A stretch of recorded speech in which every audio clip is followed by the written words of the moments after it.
Use mine. Okay. All right, then we'll go ahead and call this meeting to order. Thank you very much for joining us. If you're able, please rise and join us in a pledge to our flag.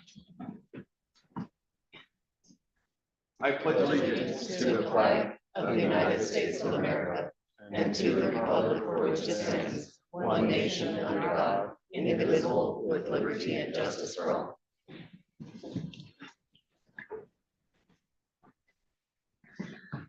Thank you very much.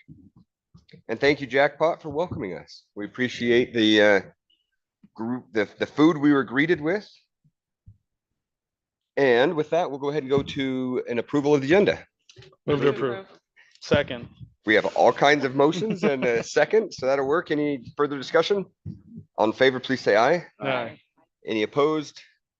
Chair votes aye as well. Motion passes. 1.04 is the introduction of our Elko County School District Student Board member, Samantha Sammy Lampo.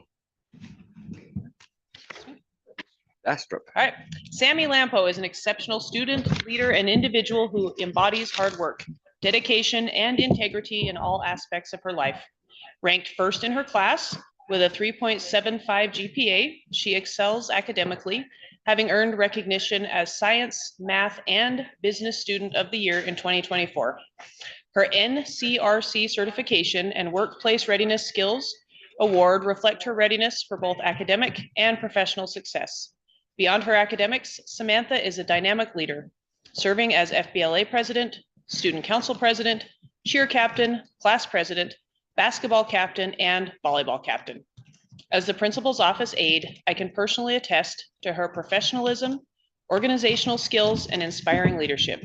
She also gives back to the community, volunteering at soup kitchens, organizing trash cleanups, and representing the school through sports. Additionally, her role as a cart assistant at the Jackpot Golf Club since 2022 demonstrates her strong work ethic and time management skills. Samantha is a driven, compassionate young woman destined for success, and I wholeheartedly recommend her for any opportunities she pursues. Welcome, Samantha. Welcome, Samantha. You have anything that you'd like to say at this time? Thank you guys for the opportunity to be a part of this. Absolutely. Thank you for joining us. 1.05 is the receipt of a presentation about STEM programs at Jackpot Combined Schools.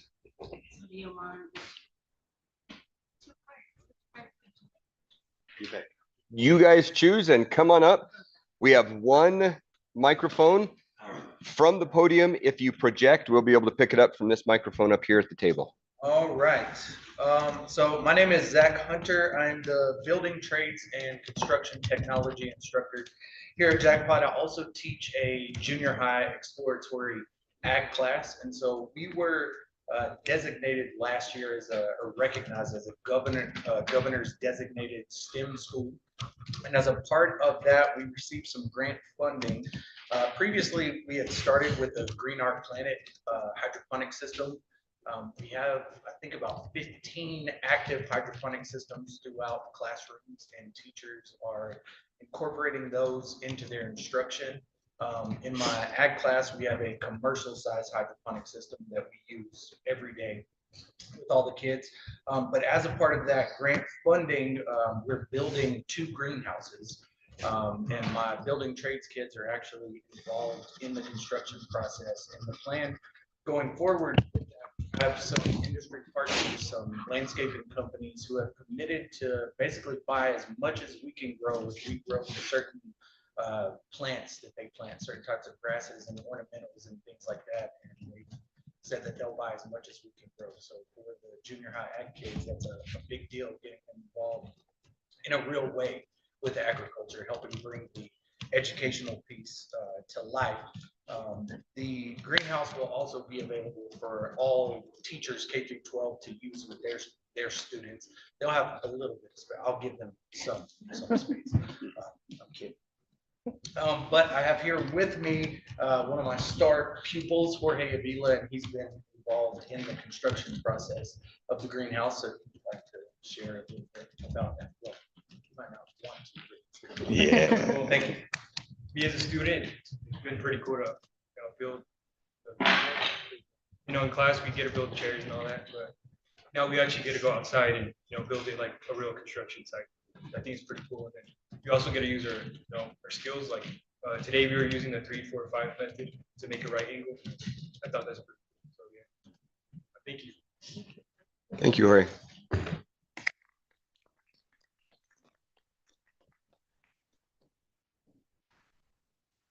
Katie Estrada.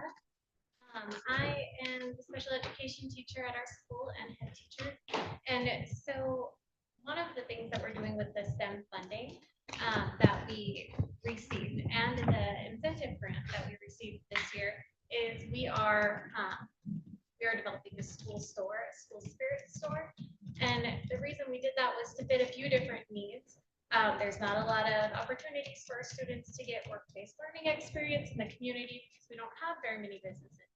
And so this provides an opportunity for students to get hands-on learning experience in a workplace environment. And then the other thing that it did was, being a small school, a lot of times if we need spiritware things, they can be pretty expensive because we have to order in small quantities. And so we're also filling that need to be able to provide spiritware for our students and for the community. We're really excited because our students are going to be designing the spiritware. So we'll have t-shirts, hats, maybe some point. One of my students was like, can we do like sweatpants and things like that? I'm like, okay, baby steps, but we'll get there. So we've been using the funds that we received for that to create like a factory or a workplace environment where students will come and clock in. They'll have lockers to put their things in, and then we have a Cricut for vinyl. We have heat presses that we're using to do transfers. We also are going to have students using their STEM skills to design and engineer different 3D printing creations to sell in our store. So like the fidget spinners and things that my kids buy at the store all the time, they're going to be able to create and design those and then sell those projects at the store. Our building and construction class and Skills USA, right, will be able to sell some of their projects and showcase those at the store. So we're really excited.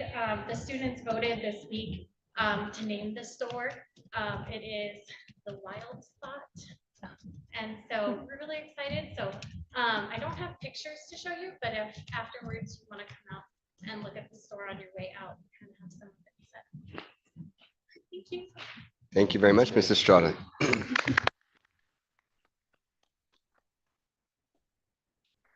All right, thank you very much. We appreciate those presentations. Comments or questions from the board? Think it's amazing to see this kind of stuff happening in our schools, because this is the stuff that kids get excited about and make them want to show up to school and get them excited about being at school and things that they're interested in, and make it fun. So I really appreciate that everyone's putting the effort into making sure that these kinds of programs and opportunities are available. Thank you. Yeah, I would second that. I love seeing, I forget your name. I'm sorry, the young man that come up Jorge. and spoke to us. Jorge? But seeing your enthusiasm, because I remember that when I was in shop and finally able to actually get out on site and seeing real world application to stuff, your enthusiasm really showed, and that's good to see. So Thank you again. We appreciate it. 1.06 is input from the public. Do we have any input from the public at this time? All right. 2.01 is the superintendent's evaluation. This is discussion and possible action related thereto. Per district policy CBF and the established contract with the superintendent, Clayton Anderson, the Board of Trustees shall conduct an annual evaluation of the superintendent's job performance.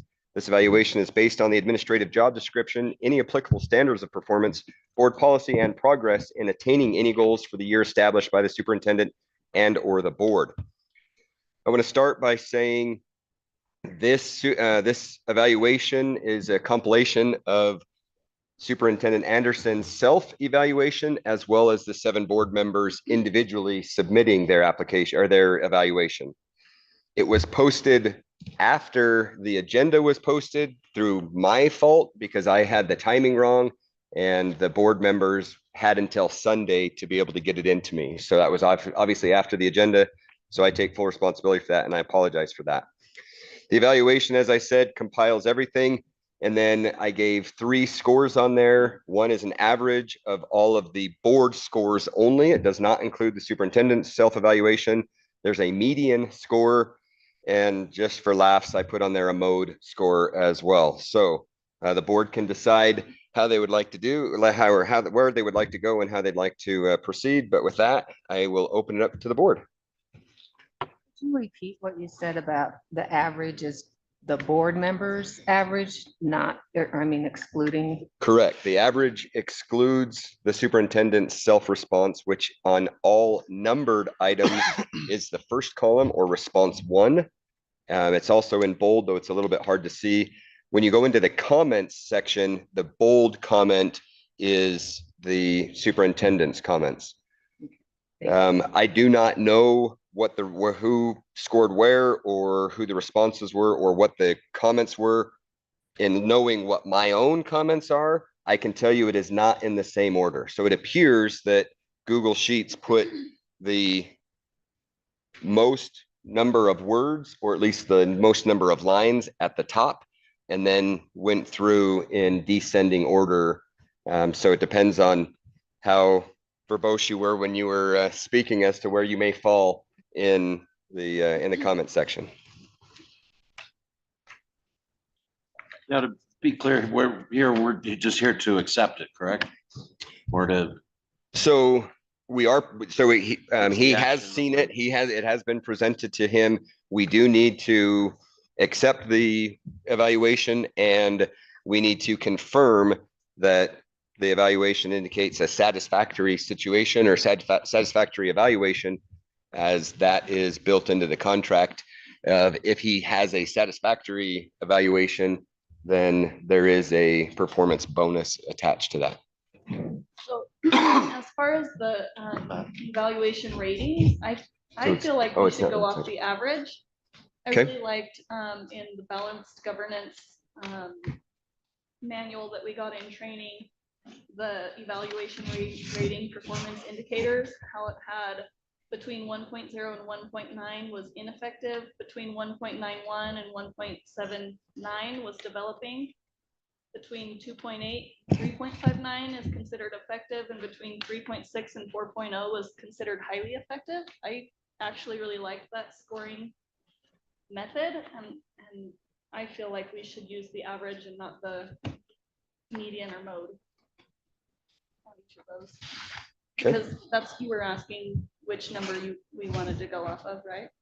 Yeah, I was providing all 3 just for data sake and so that everyone kind of knew where it was.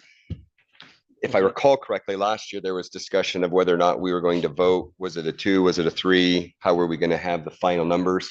So I just was kind of putting everything out there for information. Is there precedence with that number though?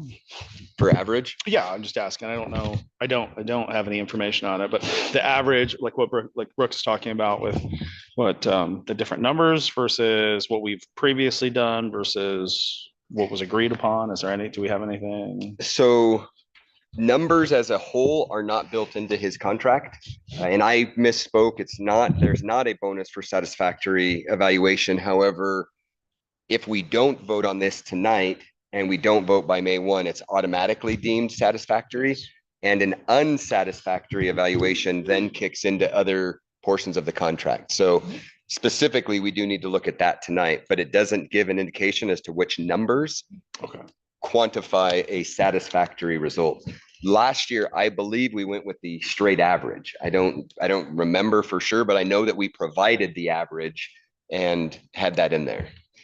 It appears in visiting with Dr. Alsbury with Balanced Governance last week that the next evaluation cycle most likely will have a decimal point average up to the 100th decimal for evaluation, next evaluation cycle.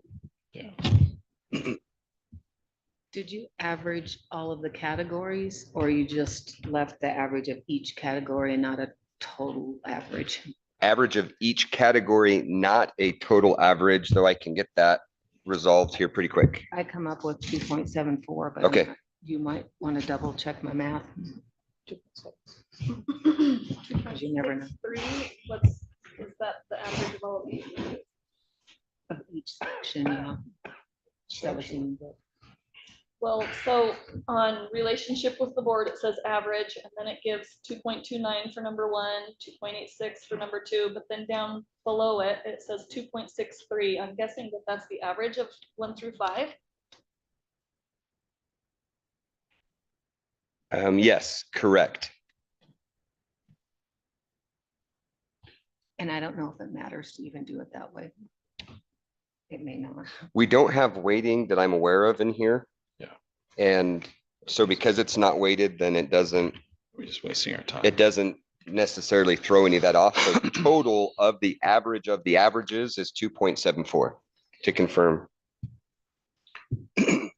Oh, of all the, I see what you're saying. Correct, of all 4 sections. Everything. Okay. I'm gonna go ahead and put out here that we haven't really set up a scoring system here. I don't want to spend a whole lot of time on it For because real. we're gonna be doing this going forward. That average 2.74 is right at where we're gonna go here. I'm gonna make a motion that we accept this evaluation as satisfactory. In a second. Okay, is there further discussion? Okay. Hearing none, all in favor, please say aye. Any opposed? Chair votes aye as well. Motion passes. Congratulations, Mr. Anderson, and thank you for your satisfactory performance. Sorry, I need to find which open window I had the agenda on. Go ahead, Jeff. Yeah, I just gonna say, I'm looking forward to this process coming up, and I think that's gonna help us all maybe even expand on how we feel a little better and be able to communicate. And I really am looking forward to the process because I still believe we're on an upward trajectory here, and I'm like I say, happy to make the motion to say satisfied. And let's move on and let's get this going. Yeah. Absolutely. For general comment and for a public comment, I guess, the anticipation is for the next evaluation cycle that it will be more than a full year. So his next evaluation will be presented in October of 2026, as it currently looks on the program that we had through our board workshop. And Yeah. that appears to be how that's going to be. That will require a slight change and a modification within the contract. And we'll continue to work For through May that. 1st deadline. Yes, because there is that May 1st deadline. So we'll extend that. And that was with the agreement with Mr. Anderson. And so just to let everyone know, 12 months from now, we will not have this evaluation, though the anticipation would be that we would have a mid-cycle evaluation in February of 2026. I just want to piggyback on Jeff saying I'm excited about changing the system of procedures, making it a little bit more data driven. And I think it'll be fantastic as we move forward. So. Thank you very much. 2.02 is discussion and possible action regarding an immigration policy pertaining to NRS 228.208 and the related Attorney General's Office model policy. This is for possible action. Want me to continue reading, Mr. Anderson, or do you want to take this one? I'd be happy to talk about it. So you'll remember maybe a couple months ago, I spoke up in a superintendent's report about just making sure, reassuring people, and we sent out some information to all parents and kids and staff just about what our position is and how we interact with law enforcement. And there was some scare at the time about immigration agents coming to our schools, which up to this point hasn't happened. And thankfully, not too long ago, you all approved a very specific policy that's not just about immigration, but just about how we interact with law enforcement when they come to our schools. Our school is not the preferred place for anyone other than an SRO from law enforcement agencies to conduct their business. Only in very specific scenarios do we actually let that type of thing occur. And so some guidance to help school administrators know how to interact with those individuals. Then a little while back, about a month and a half ago, the Nevada Attorney General did publish something essentially wanting to know whether or not, we have to notify the Attorney General whether or not we are essentially following. So what policies do we have? And they provided this attachment that we have here of what his or their example of a model immigration policy would look like. So there's no specific form that we have to submit. They want us to affirm that we're doing things the right way, and districts are going about that in different ways. And I don't want to, I'm happy to answer questions about how we might do that, but essentially you need to decide as a board, is what we have already a sufficient policy to say this is how we do it? Or are there things within the model immigration policy that maybe we're not meeting, we're not following, complying, etc. And if we need to direct legal to help us draft something that includes something else to make sure, then that's up to you all and how you think we're doing with that. My opinion is we're doing exactly what we need to be doing, and I don't see a need to do anything further other than say, here's our policy and we're doing what we're supposed to do. With like a little asterisk of leave us alone. I would agree with you there. Yeah. And reading through this 14 pages here, it matches a lot of what we just passed in our interaction with all law enforcement. I forget the policy number or letters, but I mean, it almost, it made me think of it exactly. So.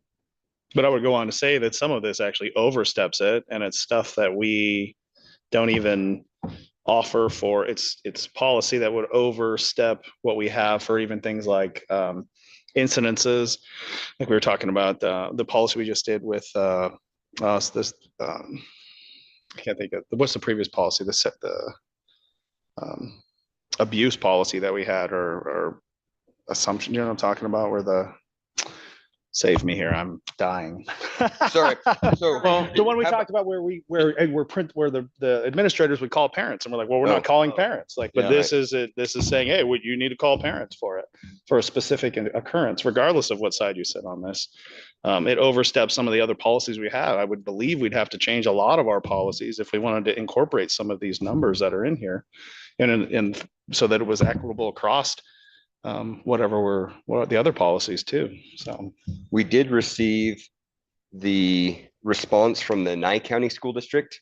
This is addressed to the Attorney General Counsel's email address. Hello, this is the web link for our district policies and regulations, and has the link. And it goes on to say, we aim to maintain a streamlined set of district policies and regulations, focusing on what is strictly necessary to avoid redundancy. Given our commitment to legal compliance, it is unnecessary to create policies reiterating our obligation to follow federal and state laws. that's perfect. Yeah. That is perfect. Great job, Nye County. The verbiage here is consistent. I think our policies are consistent with it. Doesn't say they have to be verbatim. Yeah. But it's consistent. It's in the same ideas as follow the law. We're not doing anything we're not supposed to be doing. We're following the law. So that's a great response, in my opinion. And furthermore, something to remind you of is, even though potentially, let's just say there was an immigration law enforcement individual that came, we may not have a close relationship with them per se, but this policy, JCBC, is the one that we've been referencing. That was developed in conjunction with all of the law enforcement entities that we regularly associate with. And it makes me feel a lot better. Not only does our legal approve of it, you all voted to approve it and you're elected by our voters, but our own law enforcement individuals say, yeah, this is the way it ought to be. So, I mean, I feel really good about what we're doing and that we're doing it the right way. I agree. I think that the policy that we already passed, for whatever reason that law enforcement would want to gain access to a student or question a student or get information on a student, we already have a policy in place for that, for whatever reason that law enforcement would want to come on campus and do that. And so I think it just should be the same all across the board for any reason. And I think we already have a policy in place that we don't need to go any further with this. Okay, I would like to. So, yeah, would we want to make a motion here to follow what I'm looking for is a motion to direct legal whether that be internal or, I mean, whether to direct staff, whether that be internal or external legal, on how to reply back to the Attorney General's I'd office. like to make a motion to direct staff to draft a letter similar to Nye County's, but highlighting our policies to send to the Attorney General. Second that in a heartbeat. Okay, it's been moved and seconded for staff to draft a letter similar to Nye County's in response to this response or request. Further discussion? All in favor, please say aye. Aye. Any opposed? Chair votes aye as well. Motion passes. 2.03 is receipt, review, and possible approval to submit an annual alternative schedule application to the Nevada Department of Education for the 25-26 four-day school calendar pursuant to NAC 387.125. And this is for possible action. Mr. Anderson.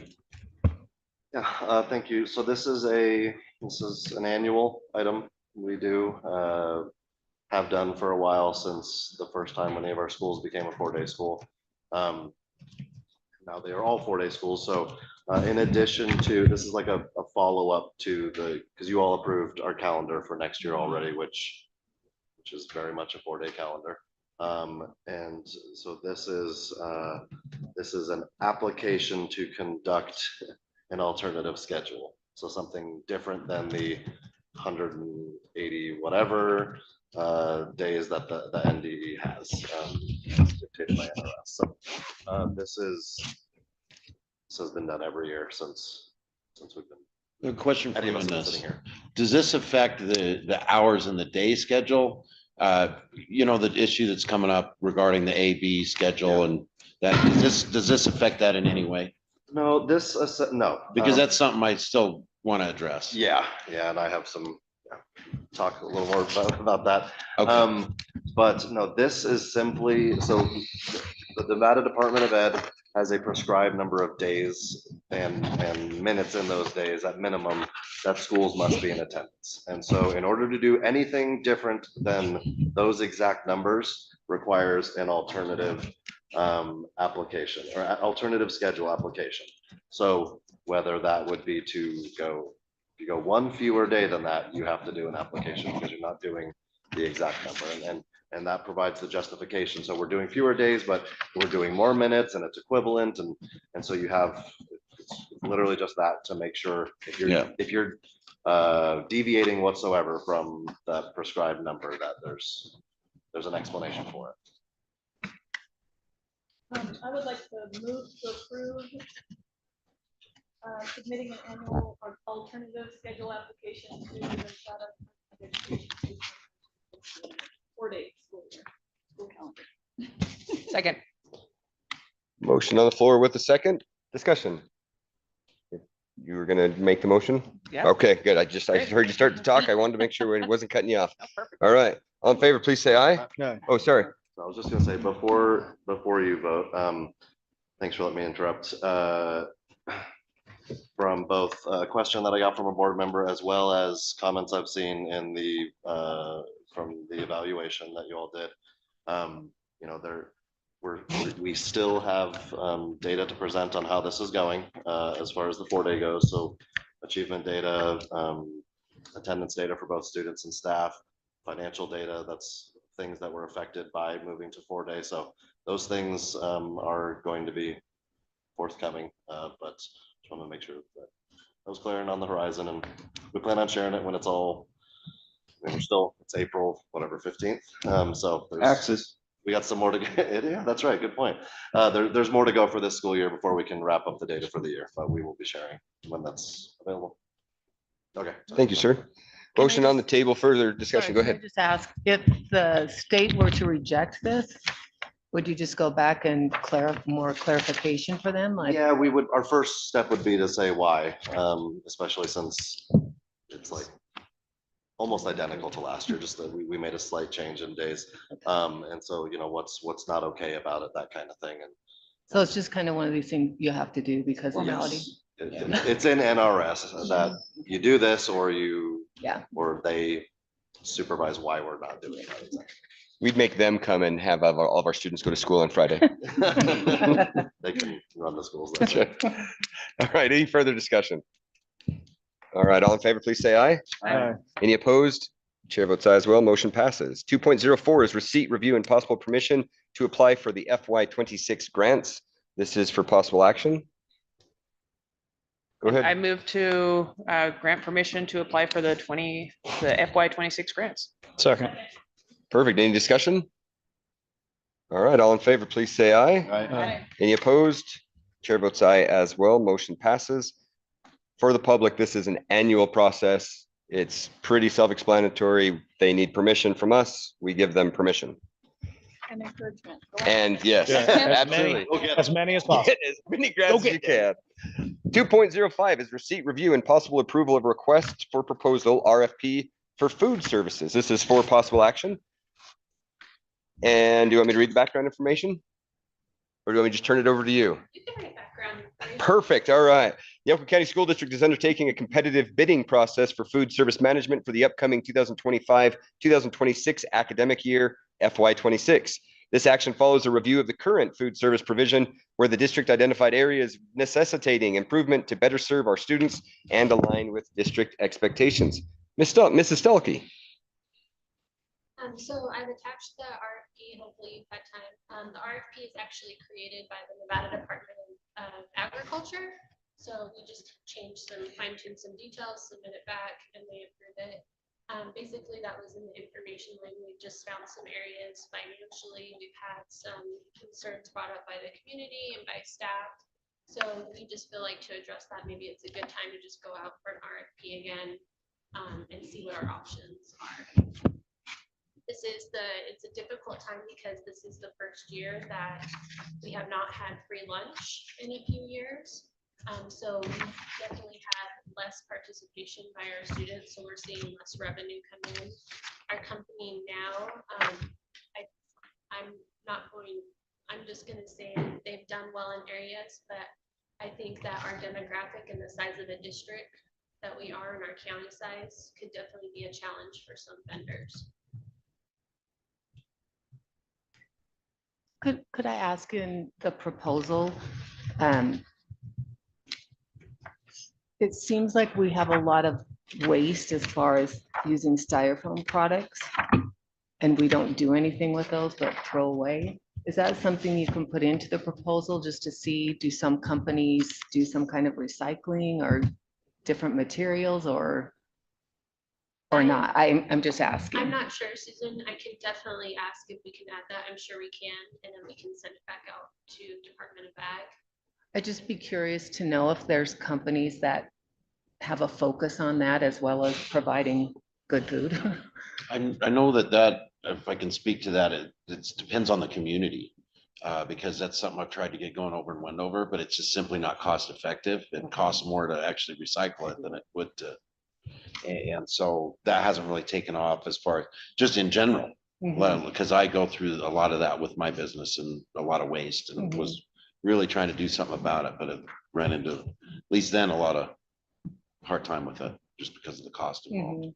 And I know Elko City itself has said that recycling isn't all that cost effective too, because of where we live, but it'd be nice to do something. Yeah, it just seems like such a waste, but so that's fine. Yep, I can definitely add that in there and ask. Thank you. So I'm just guessing that this document that was attached is what the different companies would get, all the information that they would get so that they could give us a proposal.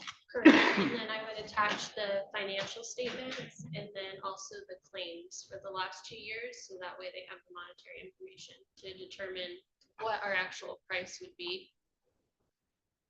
So I should have written down. And there's the required conference, the 2 day. Yeah, they'll go do the tour. So they'll be able to go to Hawaii, Wells, Wendover. It'll be 2 days where they'll kind of go visit our district, go look at Central Kitchen, and they can do an analysis there based on how much it costs. I can't remember what page it's on, but when I was just kind of looking through it, it listed all the schools. Towards the end, I think. That have school lunches, and it listed numbers of kids. Oh, You know what page that was on? So numbers of students is on 55. And I was curious on there. It has Spring Creek Elementary. It went from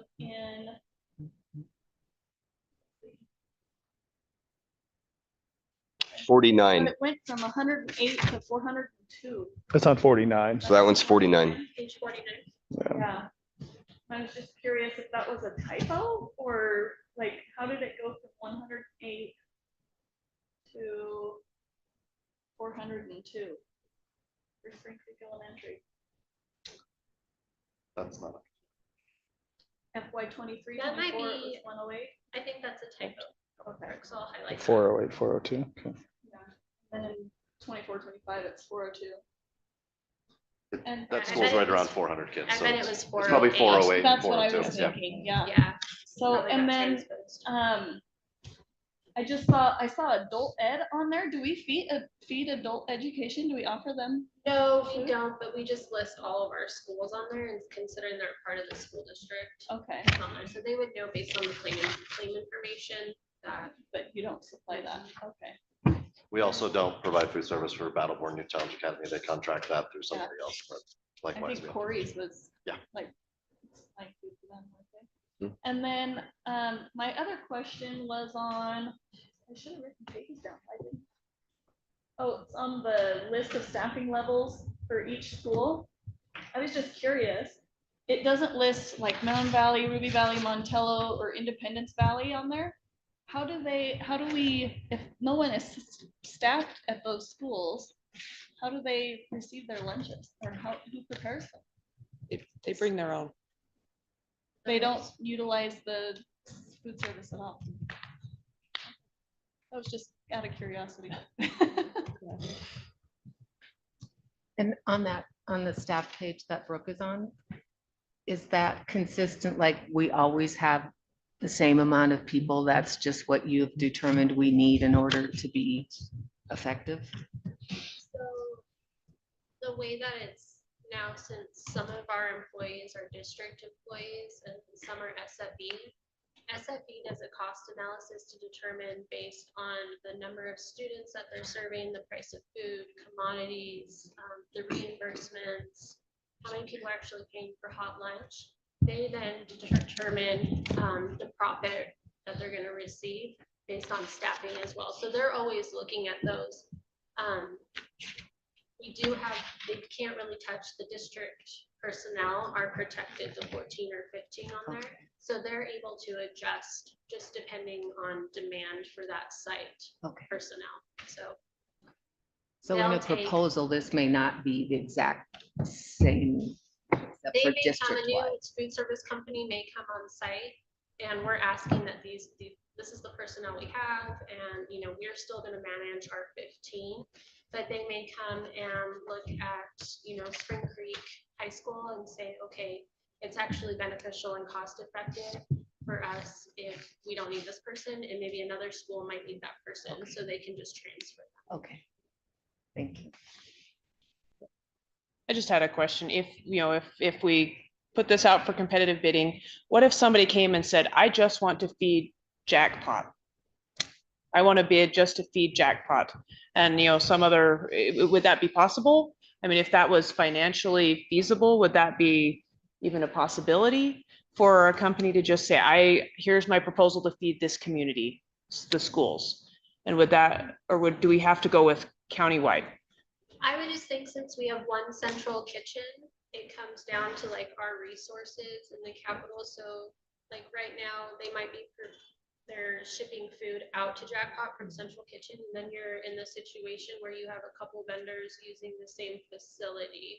Unless they had their own facility. That's what I'm saying. What if Yeah. someone had their own facility Good and they idea. said, you know, hey, we are in this community and we would love to provide food service. Here's our bid. We don't want to use your central kitchen. We will follow all your rules and we want to feed, you know, the students in this community. Would that be a I think viable if it option? was cost effective for us, it's definitely something that we can look into. Okay. And I don't know if anybody would be, you know, want to do that, Yeah, but I I'm just not think if sure. it's possible and somebody had that you know, Our last idea? RFP, I know that I think it was just SFE and Chartwells Yeah. that came back. So I'm not familiar with like the smaller companies that may be able to do that, or if there's somebody, and I don't know what the state implications, like since Jackpot is so close to Twin, that if there's somebody there, but I would think that it might have to, they would still have to follow the state requirements, but I'm just not familiar with that now. But if it did happen, it's something that we could look at. My experience, the volume is what makes it affordable for them to be able to do. So to just do it for one small community probably isn't. Well, and it's more than just like I have a restaurant I can make.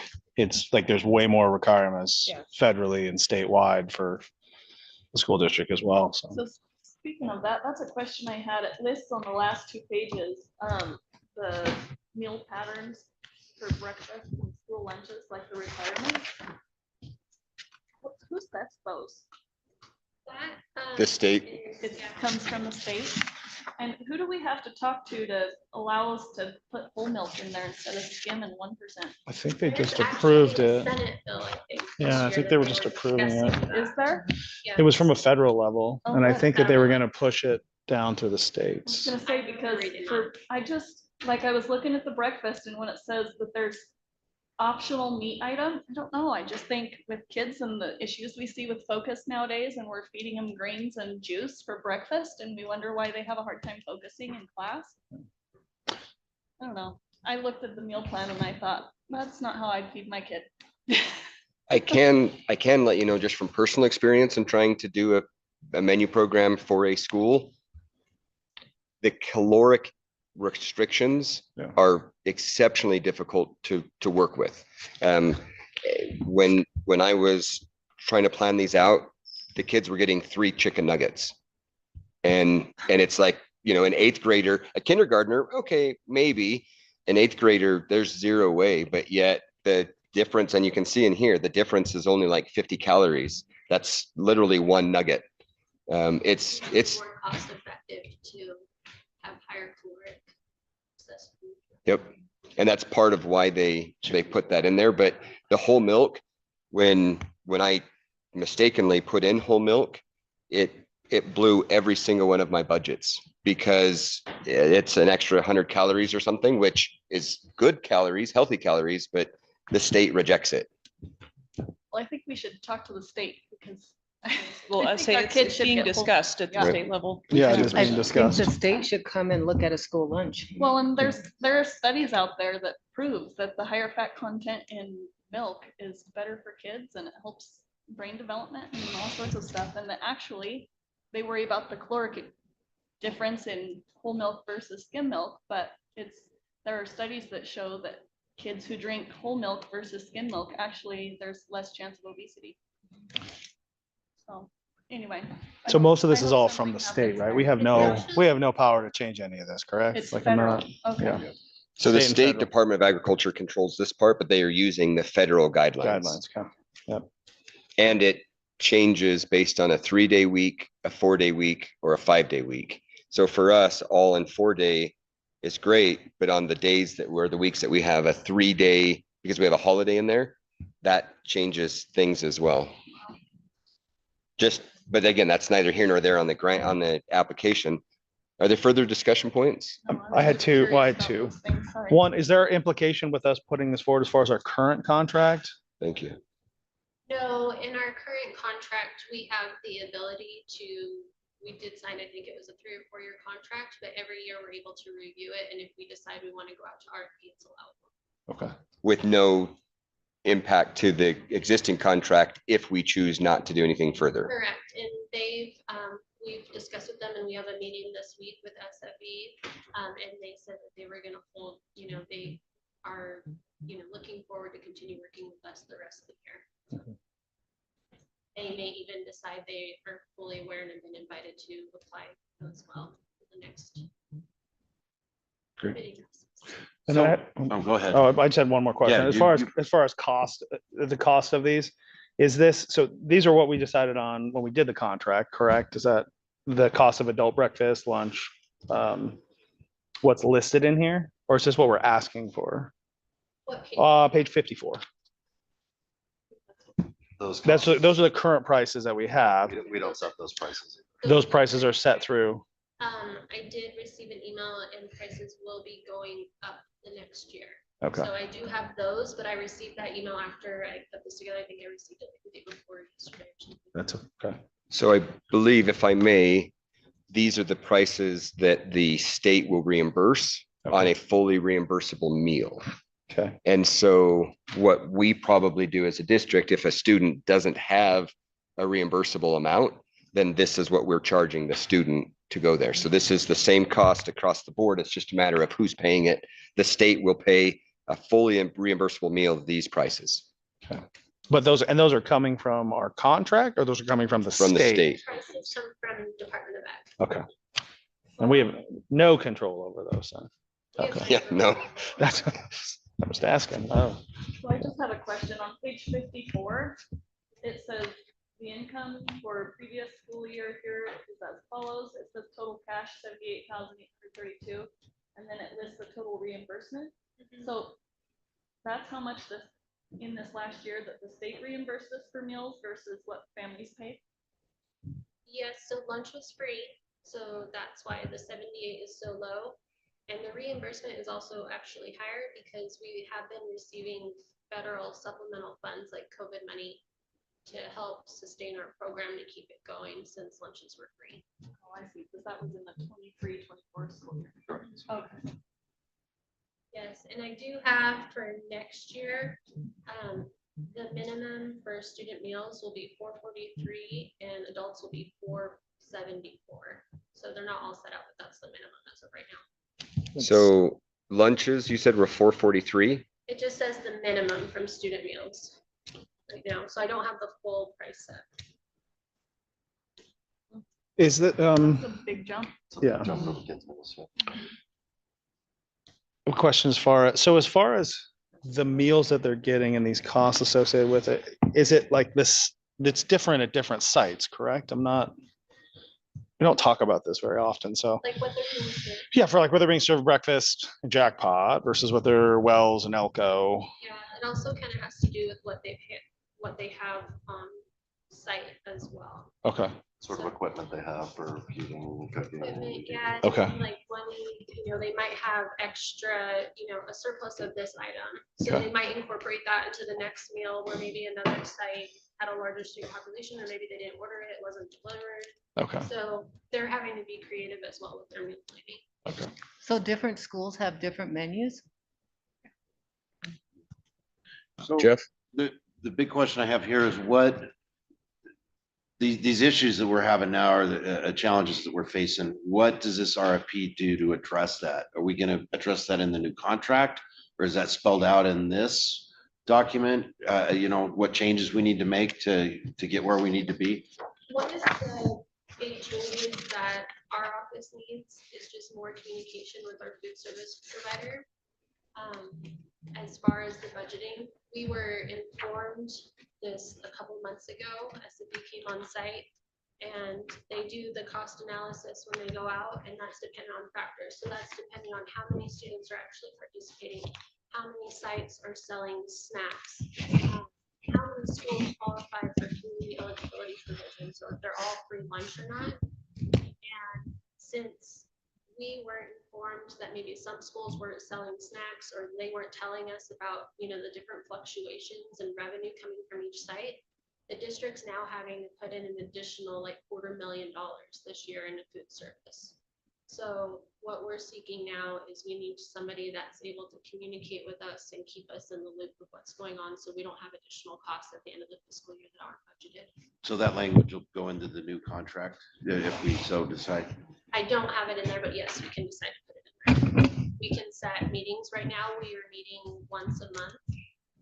And I could take blame just because I'm new and I've been learning about the process, that it didn't come, I didn't know what to expect from it. I knew that in the initial contract that we were initially told that our out-of-pocket loss was going to be like 200,000.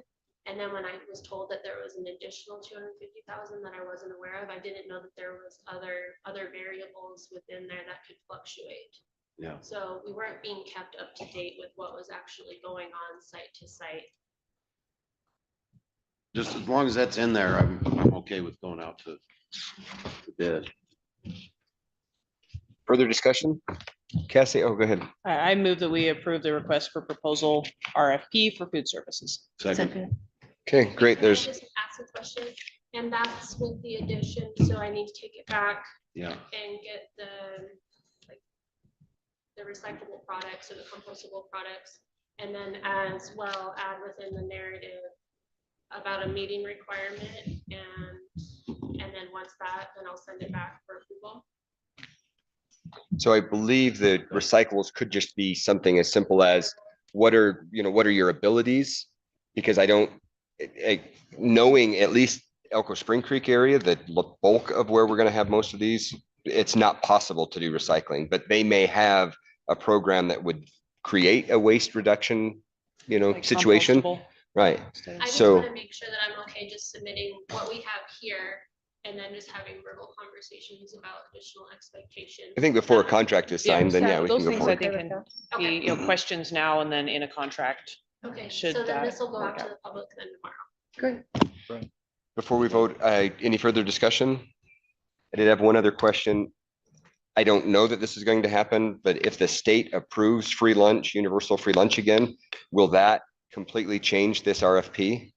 Do we need to wait until after the close of the legislative session in another 6 weeks? I don't want to wait. Yeah. Um, Better question. Can I ask a The better one? timeline's pretty. Can we right? withdraw this basically if they approve that? I think we would need to have legal review that. Okay. I don't feel comfortable in doing that. No, I get you. It might just be a discussion with whoever is in, if it comes down to just two vendors again. Because that will significantly change a business model. So- yeah, but it'll help, not hurt, so. Right, but that will give people the ability to be more competitive Yeah. that they can't afford to now. Contract again. Okay, Okay. And maybe that's something that we can say when we put this out to announcement, that it's dependent, like this contract may be revised dependent on. Contingent. I don't know the Yeah. exact number. maybe they could submit two bid numbers or something. I don't know. One if it passes, one if it doesn't. But I don't even know CJZ or Jeff, and Teresa, since you're on the legislative side of things, is that bill even still alive? I don't even know if the I bill haven't is still heard much alive. on that one, honestly. It's like, Okay, it's, I don't know which bill it is, do you? I don't off the top of my I don't head. remember the number. So that's fine. I don't think we need to waste more time on it. So there is a motion on the table. No further discussion. On favor, please say aye. I- Any opposed? Chair votes aye as well. Thank you very much, Cassie. This motion passes. Appreciate your time. And the next one is for you as well. 2.06 is receipt of the 2025-2026 tentative budget presentation. This is a non-action item and is required under NRS. The floor is yours again, Ms. Stolke. Thanks. That was a large bucket.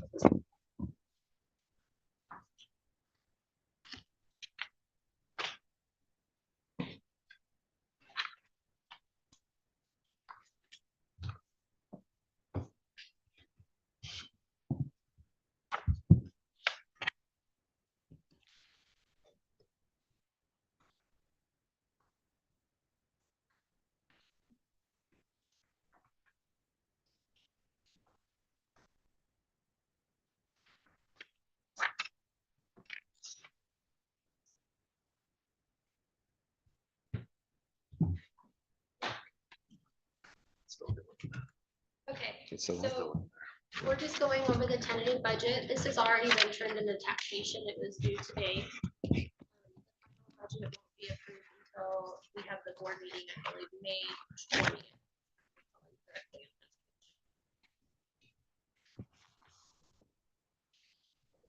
Budget process, for those of you that have been on the board a few years, you see this every year. This is our tentative budget. And then between the third Monday in May and last day of May, we'll go over the final budget. Our fiscal year starts July 1st and it goes till June 30th. We are allowed 2 augmentations where we can adjust if our budget, if we receive greater or less revenues. We also are allowed, since it's a legislative year, to have one more augment. I believe it's a couple months after the session closes, so that will most likely be happening. And then our final augment, so in a couple months, I'll be coming back to you guys for our FY25 budget to augment that, to assure it matches with our expenditures. So this is our general fund 5-year historical comparison. You can see in 2026, every year since 24, we've had greater revenues than expenditures. This year, we're actually receiving less revenue than the previous year, and our expenditures are going up. So we are in a budget deficit this year. Because of this, our ending fund balance at the end of FY24, audited ending fund balance was 12.2 million. This year, I have expected ending fund balance of 12.9, so we just went up shortly. Based on my projections, our ending fund balance will decrease to 5.9 million, almost 6. I do have contingency budget in there, so if we don't have to touch our contingency, it will be 6.9. This is around 5% of our yearly expenditures, so it will cover the payroll, maybe.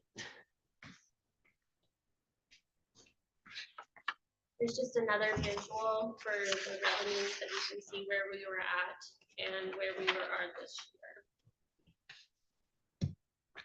So we did have that big bump in 2024 and then in 2025 as well. And that was great because we had the 8.5% increase, and then this year we had a 2.5%, so that was able to sustain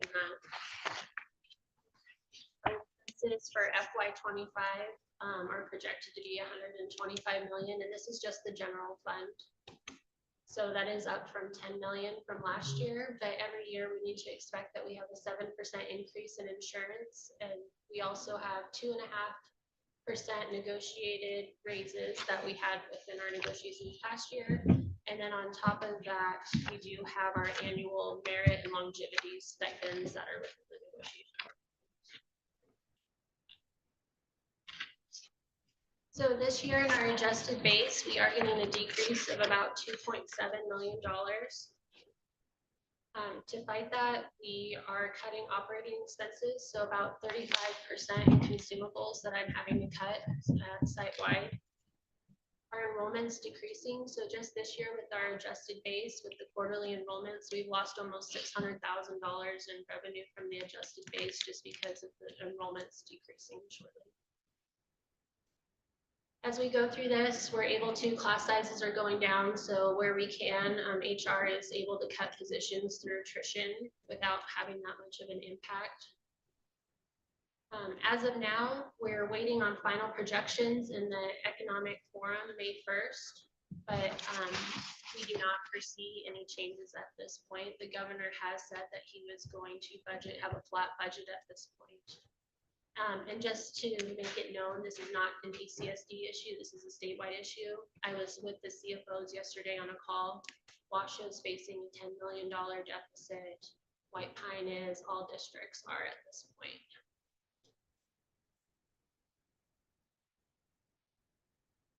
So our general fund increases, that's also not, that's making the deficit worse. We have an increase in transportation, but this is something that we've been trying to plan with the new people-centered funding plan. We need to increase our transportation expenses, so our 5-year average goes up. We did receive additional money this year in our allocations, which was great, but we're going to be increasing our expenses next year so we can keep getting more revenue in. There was a statewide PERS increase of 3%. The projected impact of that, which was unfunded, is $2.3 million for the district. Cassie, can I interrupt for just a moment? This is 3% of the existing amount, or it went up an additional 3 points? So is it now, did it go from 33% to 36%? Okay. 33 to 33.85 to 36.75. And then it went up 3% for our employees that are paid as well. And that is a government issue too, because I know many cities who utilize PERS are having issues as well. Yeah, it's a statewide issue right We still have to budget our 2.5% increase salary benefits for our merit and longevity increases, so that's still in there. I am budgeting, since this was the first year that school lunch wasn't free. I'm still kind of watching what's been coming in and what's going out, and having a new service provider. So I did increase the transfer out for food service. We also had to increase the transfer from the general fund to SPED a little bit for additional costs. A lot of it is merit and PERS. There's also, I was going through the budget and noticing that certain personnel were being charged to the general fund and not to SPED. Where SPED we get reimbursed, so if we spend so much in SPED the following year, whatever the difference is, the state takes that into account in our allocation. We officially expended the last of our COVID funds this year, so we'll be absorbing an additional 1.3 million. What that takes in is our paper software, our tutoring, as well as our read by grade 3 interventionists, and those are a state mandated program. So we'll be absorbing the cost there. Paper isn't state mandated, but read by grade 3 is. Yes. Right. We did budget 170,000 for an ERP system. So right now we're using Alio, and we implemented that. I want to say it's been over 10 years or so. The system is no longer going to be supported in March, and we've been having issues, as you've heard from Bailey. Our cache is constantly off. We're manually having to export data. So we did have Tyler come onto site last week. We are the only district besides Washoe and Clark that are not using the system right now. So they're able to provide an automated process. So the system will actually speak between HR, within finance, to IT, and just automate. We have everything. We'll be able to track and have position control, which we don't have right now. Right now we're tracking positions through Excel sheets. So if somebody leaves, we're having to manually go through. So when I go through the budget and pull out my labor distributions, I really don't have an accurate way to see what the increase is going to be for next year, what salaries people are having. So it's constantly a guessing game with our current system. And then our total expenditures for everything, and this is including the transfer, increased to 9.7 million for the year.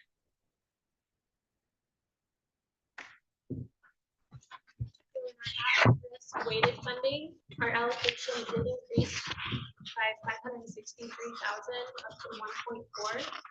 This is around the amount that it was in FY24, but this year there was an error in the calculation by the state, so they did end up cutting us about $400,000 when we were scrambling to move positions and schools different expenses to the general fund. So right now I'm budgeting conservatively there.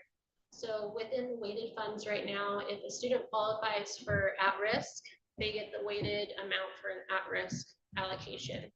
If they qualify for at-risk and then EL, they will get the EL allocation, which is a higher rate. But at that same time, if those are adjusting anytime, then there's fluctuations. Mainly in at-risk right now, we just fund positions that were previously on Victory.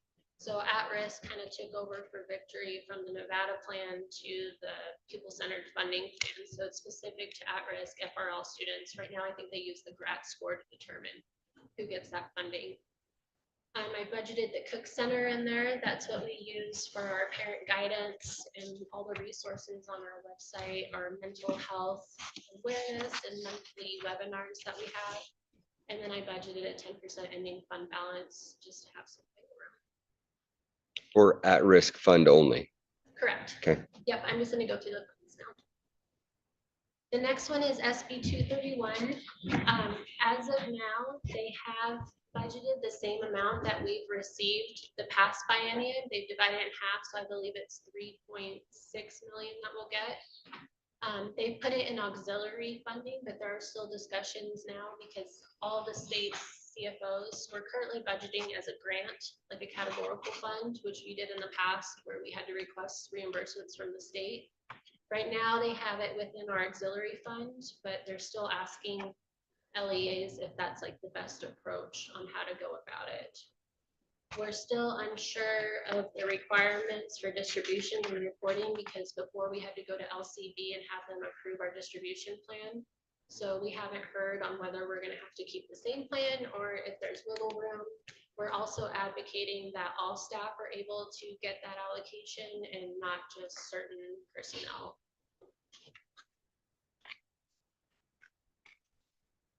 Our special education fund, our revenue decreased by 50,000. They're no longer giving us a 15% sped local allocation that they did. So our transfer from the general fund is going to be around $10.8 million.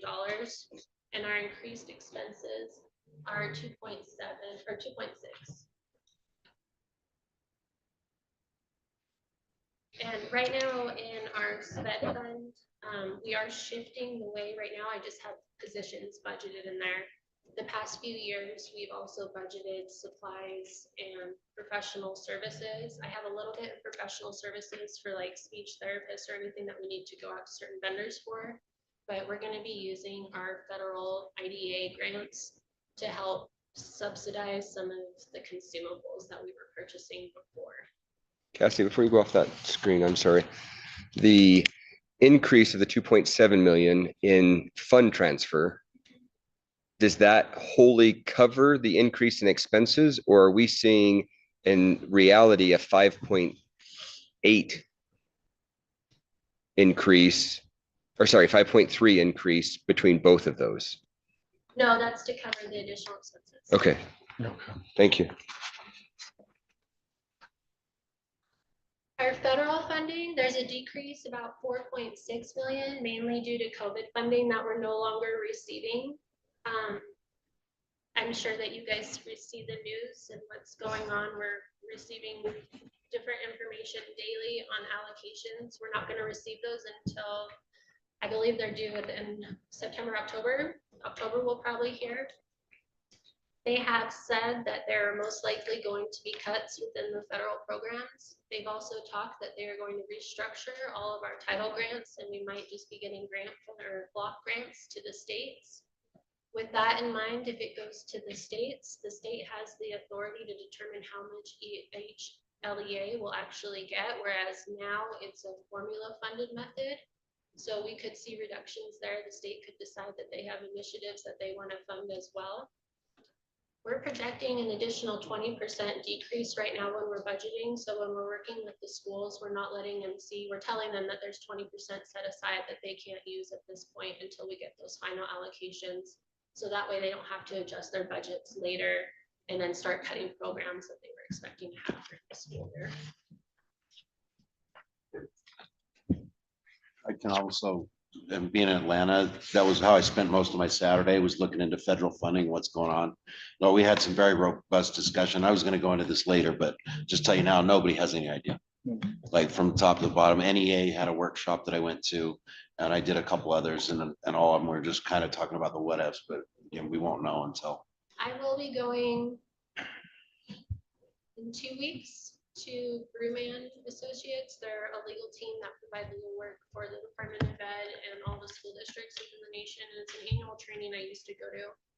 And I didn't go last year, and I decided at the last minute I'm going to go because they've adjusted their whole agenda for the spring forum to go over all of the administrative and changes in federal funding this year, just to kind of highlight what we're expecting at this point, so we have a better grasp on it. Because like you said, there's so many unknowns at this point. Our buildings and sites fund, so our earning on investment, right now we have those funds in a sweep account. And just because interest rates are going down, I'm projecting about a $200,000 loss. So our ending fund will be used to balance and subsidize that. And we'll be reducing our expenditures by about 122,000.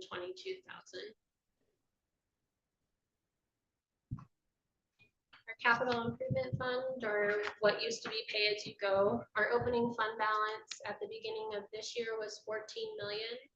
I'm projecting our opening fund balance to be 9.5 million. We have been receiving the allocations from AB 519 within there. So far, there's been about $3 million to come in, 3.2, but we're not able to touch it this year. So we are able to, at least we're absorbing that and we're gaining interest on it through the community investment accounts. So next year we'll be able to actually pull from those funds. Going forward, we do see that the ending fund balance will be used to subsidize. We've cut down our expenditures. This year we've spent so far about $8.5 million in our pay-as-you-go, and next year I budgeted based off the CIP plan to $6 million. So it's about a $2.5 million cut. We've discussed the actual amount that we would need each year to maintain our facilities at our districts, and it's between $15 to $22 million. So we're unsustainable there. right Yep. now. Correct. Yep.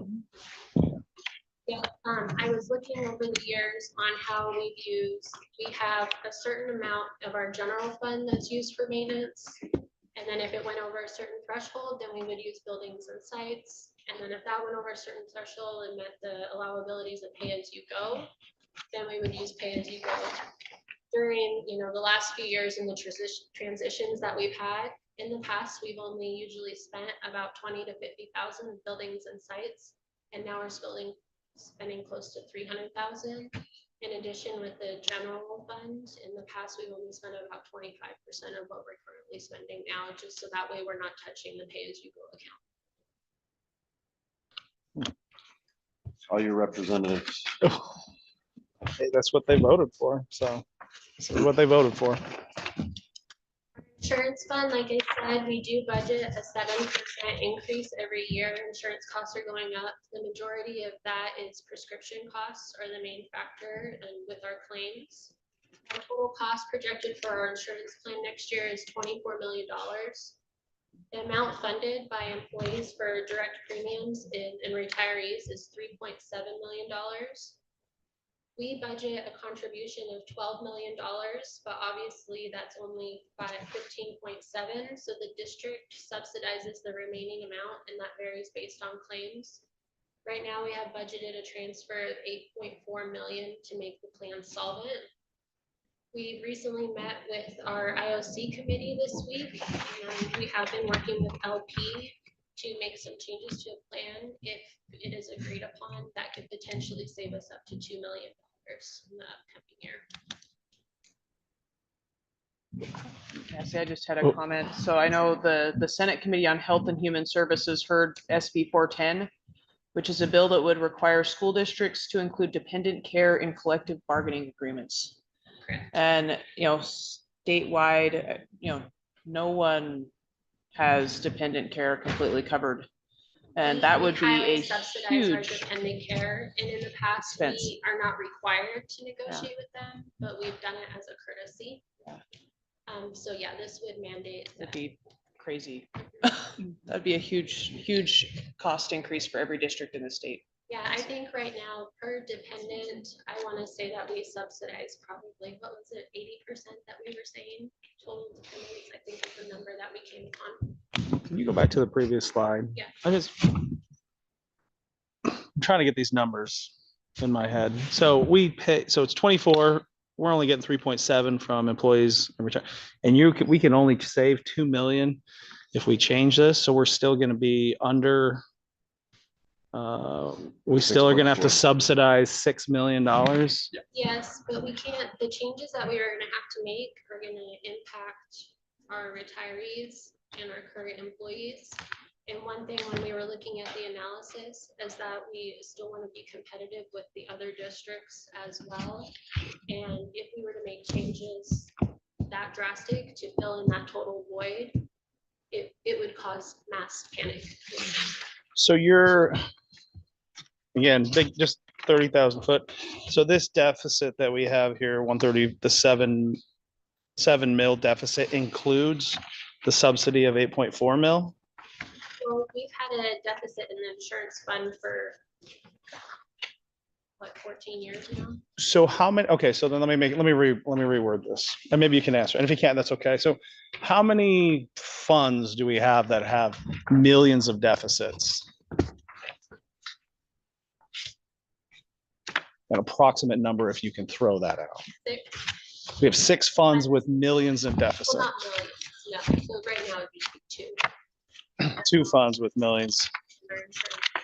Okay, Sorry, what was the first one? General fund? General. Okay. which is the 7 mil.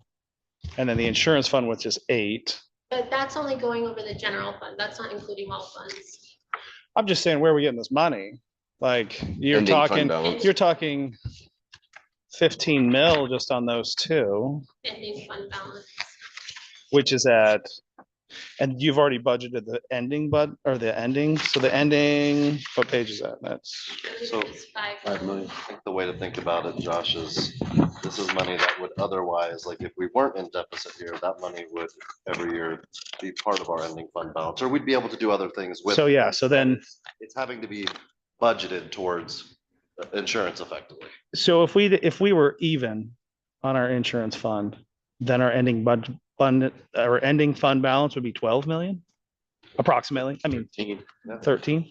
15. Let's see. I don't ever agree with the district is gonna have a completely solvent insurance plan because I just don't think that's feasible. Like with our members, if we still wanted to maintain the relationships that we've had with our unions as well as be competitive within the state, I think we're always gonna have to subsidize a little bit. For sure, for sure, for sure. It's part of payroll. But I mean, and I get that to an extent, but then then we add in our pay as you go, where you're talking, we're gonna need 15 more million, so we're talking in the 20s of 20 million. That's a desirable number. That- But, oh, the minimum 6 then, is that what I'm not trying to put words in your mouth, No, I'm it's just okay. trying to, We budgeted 6 million. yes, And that matches what we've said we're gonna complete on our construction, like our improvement plan. okay, What we're saying is that with the aging infrastructure we Yep. have, with the number of like HVAC systems and boilers Okay. and windows and roofs, with everything asphalt, with everything to actually get our buildings up to where they should be. Yeah. That's the 15 to 22. is what we should have Annually. annually, okay. annually. But and next year we're gonna squeak by with 6. Is what we're hoping. So in other words, little by little, the quality of. Oh, yeah, it's all gonna, sites this house of cards is gonna we fold, can't maintain them for sure. from year to year without getting. Well, and there's a couple other bills that are gonna mandate us to pay for more, more stuff for more everything. teachers and more, I mean, and not to say that they shouldn't get paid, but if the state's not gonna ante up, then I don't understand how we can add those to our budgets, so. And to clarify, the $8.4 million transfer in to the insurance fund is already calculated into the general fund budget. Yes, So that's part of that deficit. I mean, that, modified schedule, I think it's either page 3 or 4. If you listen on the first, I think it's 3 is the resources, so those are the revenues coming in. correct. And then 4, I believe it's the last column on the right is the transfers out. So you'll see on the insurance fund, you'll see the 8 million transfer out. I have to ask one more question are you projecting the new school, like an estimate of those children leaving as well?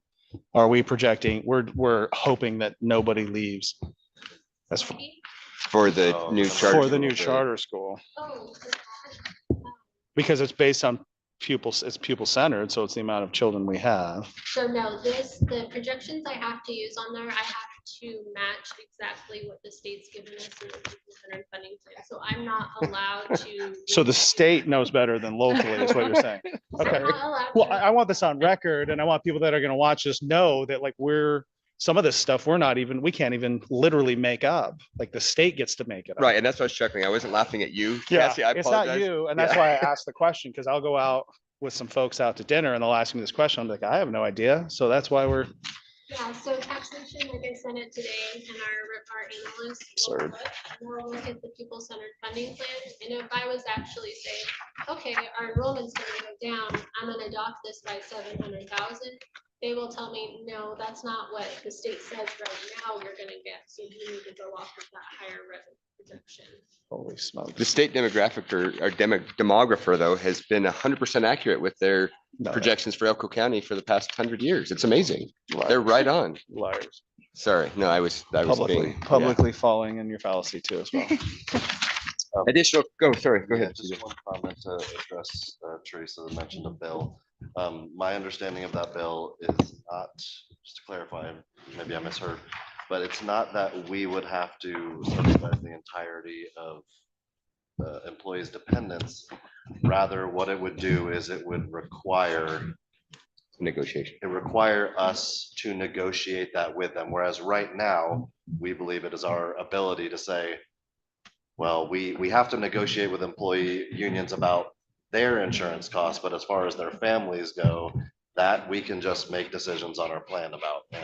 And so I think that's what this bill is intending to do, is make it so that we can't just make decisions about that in the best financial interest of the district, but rather we have to negotiate that with people.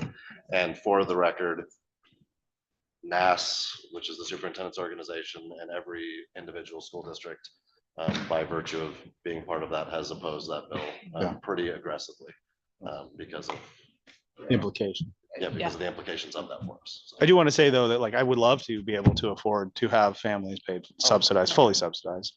And everything we have here, and build these new buildings and all the things, be able to make it even, but this is crazy. So There's a way to do it too. I talked to a couple board members from South Dakota, and I looked up their per pupil funding, and they're the same as we are, but they've managed to, the reason I'd asked about that is because I travel up there quite a bit every fall, and I've seen some schools and some fields and stuff up there. They're really super nice, and I was like, well, how'd you do it? You know, and they've been able to manage, but they're under a little different funding plan than we are. I'm sure. You mean the give money to the district then? Yeah. Additional questions for Cassie? No, ma'am. Thank you so Cassie, much for taking it. I do have appreciate one. you. Oh. Oh, Oh, sure. sorry, go ahead. There was a discussion in a meeting. One of the challenges, and I would just like to get this on the record, is during the legislative session, we're constantly filling out fiscal notes, but at no time is the legislature or the governor actually hearing about what we're projecting within our budgets until they're actually due. So we were discussing that it would be recommended maybe that there's an individual fiscal note for each school district to say what our concerns are. Because during the time the school finance committee, they're actually not allowed to meet during a legislative session. Jeez. So really our input isn't getting out there to the people that are making the decisions. Wowzers. That alone might make us closer to South Dakota. Wow. Another recent change that I've also made are the funds in 8519. Our student activity account and our buildings and sites is in Nevada State Bank, and those are going to a sweep account. So we have been getting the interest on investments. I just recently took our general fund from Wells Fargo, and any balance that we have over $3 million that night will also be going into a sweep account. Right now, it'll be going off the interest rates, which are going down, and the market's been crazy, but hopefully that we can just get a little bit of extra revenue there as well. Cassie, this is a bold question, maybe. Are we required to have a school lunch program? I am not sure. So theoretically, we could end school lunch and save $6 million. I bet there's a lot of kids though that. I'm not saying Oh, that's yeah, the for sure. decision But we like, should make. I'm just saying We're theoretically. forced into to ask these questions because we have there's so much ridiculous within this. Not your ridiculousness, but Because I recognize that we have schools. In fact, one of our schools, I think, had 78% or something free reduced qualification. So I recognize what this could mean for our most disadvantaged students. I'm just asking.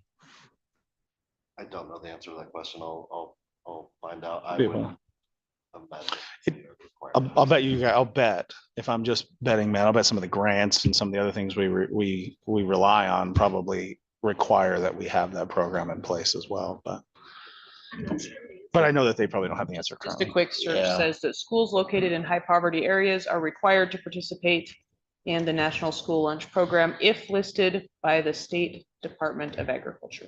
There you go. But otherwise, Spending no, more time on that.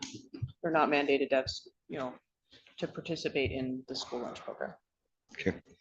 Any further questions? Thank you very much for the presentation. We appreciate it, Cass. You're welcome. Okay, 3.01 is the consent agenda. Move to approve. Second. Discussion?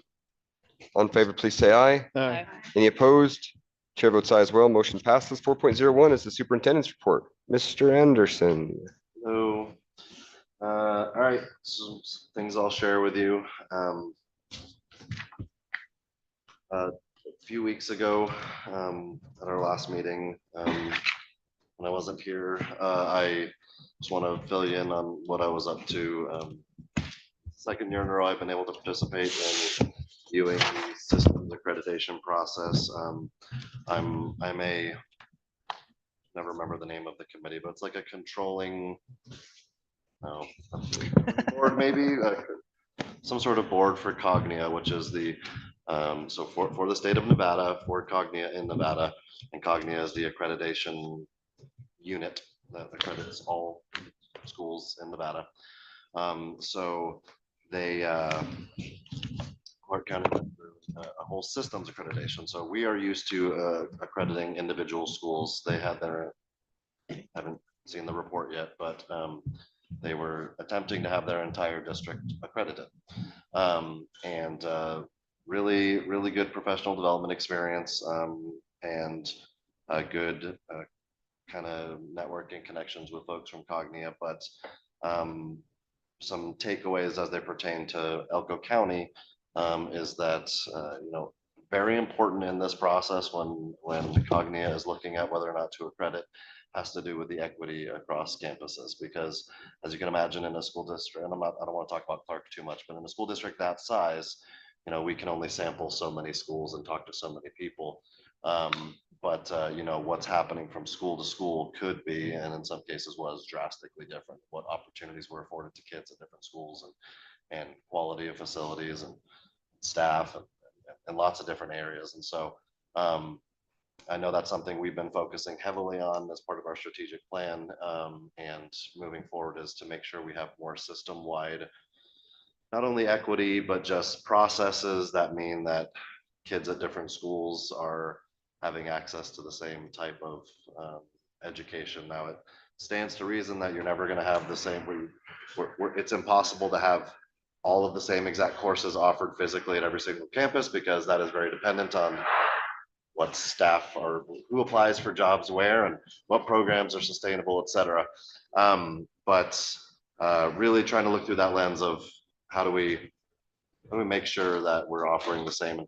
One of the things that they've done really well and has lately anyway, and I want to make sure that that we don't, you know, despite what's going on here with finances, we need to make sure we're focused on is having those tier 1 instructional materials for every classroom.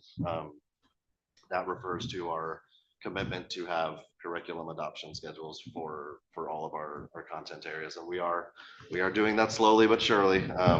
Like so many things we're trying to do, it takes time. You can only take that little bite every year as best you can based on budgetary restraints, but pretty essential in improving instruction is having access to high quality materials, and so that was one of the things that kind of shone really well for them, and made me just kind of had me kind of double down on that in my mind, that is, we decided a couple of years ago that was very important, and you all endorsed that, and I think we need to stick to that, be true to that, and make sure that our kids have access to those types of materials, and that it happens everywhere at all of our schools district wide. And so lots of other great things that happen from there, but pretty important to maintain that momentum that we've built. And I know there are content areas who are, or what's my turn kind of thing, like they know it's coming, and they're relying on us to make sure they have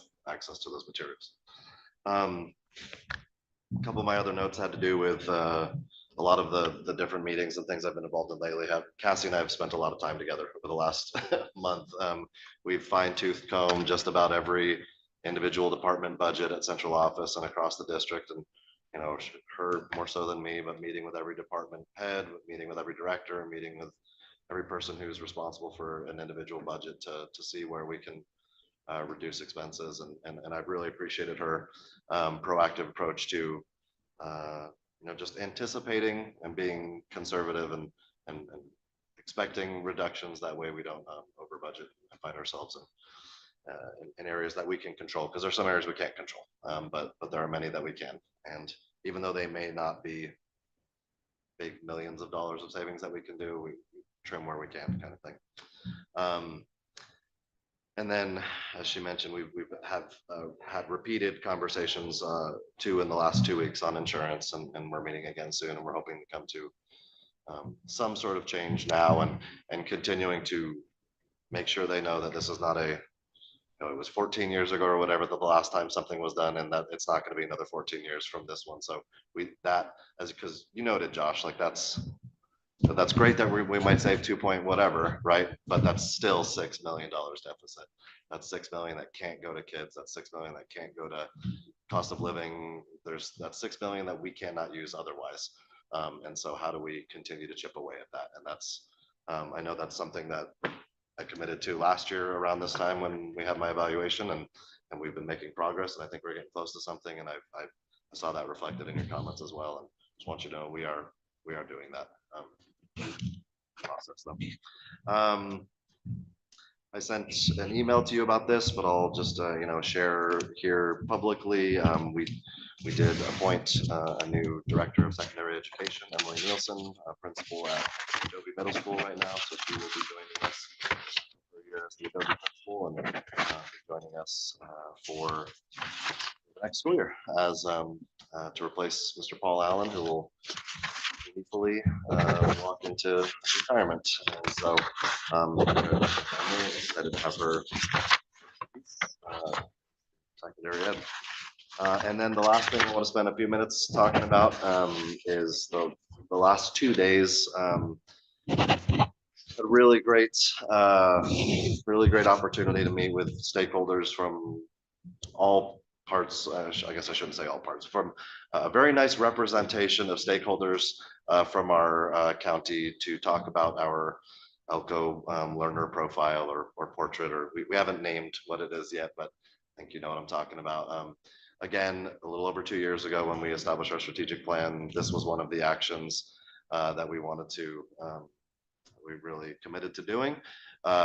Didn't want to do it right away, wanted to make sure, because reflecting back at that time, I was still most of central office director leadership was all relatively new in their roles. And so try to get a good understanding of the state of the district before we get into that. But we spent the last 2 days, essentially, if I can reduce it down to a pretty simple explanation, is that we spent 2 days together talking about what the ultimate aims and goals are for education in Elko County School District. Talking about what are the competencies or knowledge, skills, and dispositions that we want our students to leave with. Gaining an education isn't just about knowledge acquisition. It's about what you obviously need to gain the knowledge, but it's also about what you do with that knowledge and how well you are equipped to do something with that knowledge. A 34 on the ACT doesn't do you much good if you can't survive a semester in college because you don't have the competencies to do that. And so it's still very much in the developmental phase right now, but we finished those 2 days of in-person convening, and now a smaller group is going to kind of take what that was and tool around with the definitions and think about what really reflects the will of the whole group. There will be a ton of community outreach about it to make sure that it reflects people's opinions and wishes as much as we can do that. Never get consensus, but we can do a good job trying to get close to it. And a big part of that will also be it'll come before the board multiple times. A draft will come before you, and then obviously the ultimate product, just like we did with the strategic plan, would come to you as well.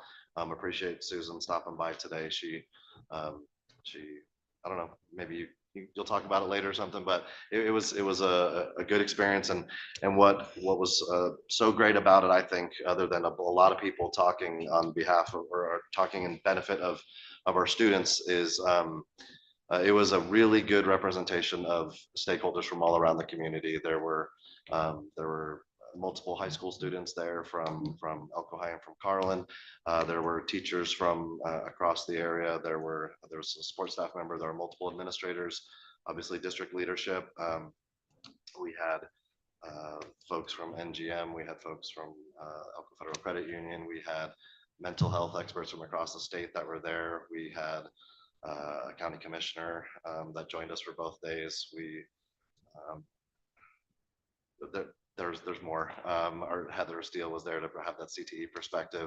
We had a whole lot of folks who were very apparent, just plain old parents, right? Not just parents, but someone who doesn't have a role as a teacher or something like that, right? Like they are there from that parental perspective. Our librarian from the city was there. So again, I'm not going to remember everybody. There was about 30 something of us, but it was a really good combination of people bringing all those different perspectives from around our community to say just what is it that we really hope our kids can accomplish and become at the end of being students in Elko County School District. So really good, and lots more to come on that. So just wanted to report back on that, and I can answer questions if people have them. And then the last thing, which I almost forgot, and you'll forgive me, but I have, it's good stuff. It just always takes a while to read, and that is some more CTSO or Career and Technical Student Organization accomplishments. So just hang in there with me for a minute, and I'll share all the good news. Very recently, or semi-recently, I guess, we had the Elko, the El Robotic Co, I think is the name of their club or their team from Elko High School. They wanted to share with you, since they presented to you recently and told you what they were up to. So last year, you know, was kind of their first go at it, and they ended up 43rd out of 45th. Well, they wanted to report that great improvement this year. They ended up placing 19 out of 45 teams, and so they've made a drastic improvement and are doing a great job, and having a wonderful time. And that was a great presentation they gave us, and I'm glad to hear back from their successes and from Mr. Stone. You're doing a great job there with them. So since we met in Owyhee, there have been we have some good news to share. I'm going to start with from FFA. So from Silver Sage, which is the Spring Creek FFA organization. The ag mechanics team was state champions, and that was with Zane Wines, Leah Smith, Carlos Gomez, and Carson Soloway. The veterinary science team, state champions, Emily Dawson, Mia Valdez, Logan Huerta, and Allison Bailey. Conduct of chapter meetings, state champs, Michaela Benavides, Kylie Johnston, Brock McDaniel, and Jeremias Bontrager. Peyton Kemp, Olivia Hansen, and Riley Santasteven. State champs in agriculture issues, Izzy Benavides, Michaela Benavides, Lacey Mangum, Yance Jensen, and Dakota Kruckberg. State champions in marketing plan with Dakota Beaslin, Minley Pickett, and Bentley Hansen. State champs and novice actually, I mean, that may not be state champs, but yeah, I think they are. Novice agriculture mechanics with Colton Lepke, Blaine Nichols, Zachary Schaefer, and Lucas Ward. State champs and novice floriculture, Heidi Peters, Sierra Senecal, Minley Pickett, and Addison Judy. State champ in extemporaneous speaking, that was Riley Hebo. State champs in agri-science fair, Zachary Schaefer, and that was in food safety and storage. In proficiency, Afton Sampson with beef placement. And officer books, Kayla Jones for reporter's book, Ruby Bazzetti for scrapbook, Leah Smith for the treasurer's book, and Afton Sampson for secretary's book. So that was a lot of state champs from Spring Creek, Silver Sage FFA. From another wonderful FFA program in Wells. And I believe these are all the ones I'm going to read are state champions. Well, yeah, for this first part. For meat evaluation and technology, Isaac Gale, Marley Dahl, Mason Norda, Aaron Hansen, Marcus Uhart, Alta Atkin, and Arabella Martinez. In Farm Business Management, Cameron Livingstone, Gage Ulig, Jake Glasscock, Evelyn Walls, and Madison Dahl. In Senior Floriculture, Evelyn Walls, Alta Atkin, Madison Dahl, and Reagan Brandt. And Agricultural Sales and Service, Marley Dahl, Aaron Hansen, Isaac Gale, and Carson Ballard. And in Livestock Judging, the first and second place teams, Baylor Williams, Stacia Hansen, Dally Pierce, Reese Livingstone, and Aaron Hansen, and Marley Dahl. So I think they were the first place team, and then there was another team. The second place was Coulter Runyon, Dalian Coates, Cassidy Runyon, Elizabeth Wilson, and Brinley Dahl. In case you can't tell, I know those names a little better than I know the Spring Creek ones. Those are, it's hard for me to picture those kids being in high school now, but they certainly are. Okay, so also not state champs, but going to, no, sorry. These are also state champs, my apologies. And novice parliamentary procedure, Isaac Gale, Carson Ballard, Coulter Runyon, Marcos Cobian, Stacia Hansen, and Baylor Williams. In best informed green hand, Stacia Hansen, Baylor Williams, Jess Wright, Olivia Smith, and Arabella Martinez. In novice horse evaluation, Dolly Pierce, Rietta Pierce, Sarah Egbert, Johnny Glasscock, Heather Prescott, and Jocelyn Vallejo. And novice veterinary science, Aaron Hansen, Stacia Hansen, Reagan Brandt, Jess Wright, and Marley Dahl. Not state champs, but national qualifiers and agri-science fair. Gold emblem and national qualifier, Evelyn Walls. How different floral nutrients affected the longevity of flowers. That was her topic. All right, and that's what I have for FFA. But there's one more, and that is in Skills USA, our Carlin chapter. We're not state champs and qualified for nationals. In chapter display was Adian Adams, Haley Warren, and Caitlin Cooley. So congratulations to all of our students in FFA and Skills USA for their accomplishments and what they qualified for, and even those who didn't. Congrats on a great year and participation in their career and technical student organizations and representing Elko County well and doing a great job. I mean, from the last two meetings where I've read a ridiculous number of names, that's a lot of kids who are going to be flying all over the country to represent Elko County School District in Nevada and national competition. So it's great. We talk about, I've heard a wise man say before that CTE is the future, and you know, it's important to us in Elko County. It just is. I've thoroughly enjoyed in the times I've been able to judge with the FBLA program, the students from Jackpot who are represented there. And no matter what school I go to and visit, as far as our high schools go, there are kids doing great things in our CTE programs.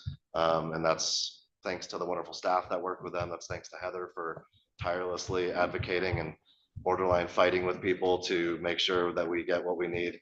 And it's exciting to see how those keep progressing and moving forward. So, and that's it.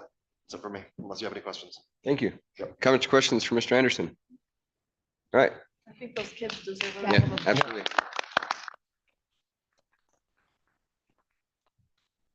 All right, 5.01 is items from board members. We're gonna go ahead and start to my right so that we can give Sammy just a little bit more time to prepare as she needs to. So, Ms. Stanfield, do you have anything? Well, I just want to say thank you for everything you do. We were here a couple months ago with our star recipient. It was really fun. He was surprised, and just want to say thank you for all incredible teachers and staff members. We really appreciate everything you do. Ms. Ashford? I'll just say I've been able to attend several track meets where I've seen kids from Jackpot, Carlin, Wells, Spring Creek, all of our Elko County schools, and it's really fun to see the participation, the amazing athletes that we have in this district, and we're getting closer to regionals. So good luck to all those athletes, and the other sports as well: golf, baseball, softball, all the things. I've seen some softball and baseball as well. I haven't followed anybody for golf, but I know we've got some great golfers too. So anyway, good luck to our students as they continue through the remainder of their athletic season this year. Commissioner Myers. Yeah, so I'll start. So took a trip with the Coraliers over to Anaheim. They did pretty well. Got some gold and silver. So sounded really good. It was a fun trip. It'll be my last, or technically my last chaperone trip. So it was a little bittersweet, but we had a fun time. It's a great program, continuing to develop, but they've started off to a good start. And then I just wanted to say thank you for all our teachers, staff, and administration across the district. You know, it seems like it's difficult now, but it seems like we're kind of at the start of this whole difficult process. So please stick with us as we make difficult decisions. And we do appreciate you. We appreciate everyone, parents, we appreciate you trying to bring your kids in, and we're just trying to do the best we can for everyone across the district. So, but yeah, there's good things across the district. We see CTE, we see sports, and those are all high school, but even at the elementary level, those teachers are doing fantastic. And I've talked to a couple of them with some of the programs they're doing, and we're seeing some recovery for learning and that, as well as some fun things. And so I just want to say thank you. Jackpot, thank you so much. The lasagna was fantastic. I now will go home with a full belly and take a nap on the way home, carb overload. So anyways, thank you guys. I really appreciate it. Thank you, Dr. Myers. Ms. Neal. They didn't have to poke you away. Yeah, for sure. Thank you as well to Jackpot and the great food. And I just want to say, I visited a couple weeks ago, so I got to see where your greenhouse is going to go. I got to visit the shop class, visit Katie's class. You're doing some amazing things up here, the store, and even I think every community, I think we all see it, every community is just different enough in our county that it's fun to see how creative each community gets and works with what they have. Stormy and I were talking about some teachers, when they leave, they're not replaced. So they found a way, they looked at scores, you know, they use data. And so they're finding a way to make that work for them up here. And they're seeing a difference. I hope I'm getting that correct. But so thank you again. On another note, just to remind you, I know you get emails, but the NASB conference is December 5th and 6th. So mark your calendars now. That way it gives you plenty of time. It's going to be in Reno again. The awards, I think you got an email. Did everyone get that? I think about awards. So I'm not going to be like Jeff was last year. No, I think you are. I'm not You're going to gonna be make great. it mandatory. But if you'll start thinking about if there's anyone you want to nominate, and maybe by the May 6th meeting, if you have someone in mind. I mean, we have till August to turn them in. So just kind of get your brain flowing on that one. Yeah, let's give that committee some hard decisions again. Yeah, We did okay last year. Yeah. So. yep. That's all I have. Thank you, Mr. Durham. A couple things here from me. Thank you, Jackpot, for the hospitality and everything, for being here.